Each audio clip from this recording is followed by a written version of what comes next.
So this week's presents us with the theme of hospitality in the lessons for this week.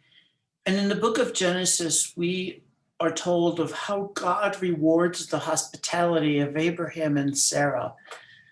The hospitality of this elderly couple is radical and exemplary. And likewise, God too is also exemplary and radical in his promise when he says, "Next year I will visit you again, and by then your wife Sarah will have a child." Now, in this wonderful story, we learn that opening doors of our homes to God is the best thing that can happen to us. Scarcity becomes abundance, aridity becomes fertility, and sterility becomes life. God continues to pass by and to knock on doors to transform communities and homes that are barren, short of life, and even shorter of love. And in the line of hospitality, the evangelist Luke shares with us about the visit that Jesus made to his friend Martha and Mary. Martha, as usual, meets the proper standard of hospitality of her own culture, and surely she would have provided water for the washing of the feet of Jesus and those who traveled with him.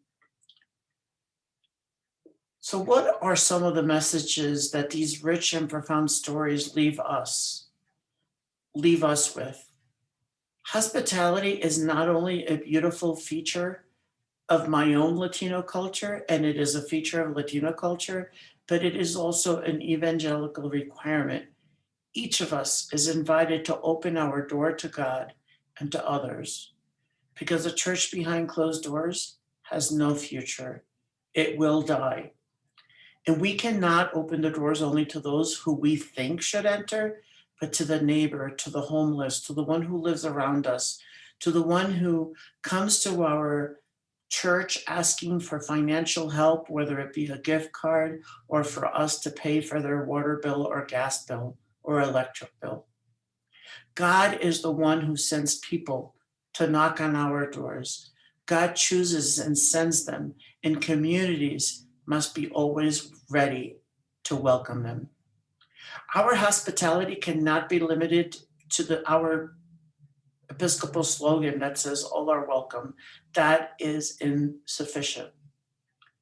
But it must offer those who dress us who seek what they are looking for in this temple. If they are looking for an experience of God, we must offer them the best experience of God. If they are seeking God's love, what better way than to allow them to know God loves them through our own community and the work we do?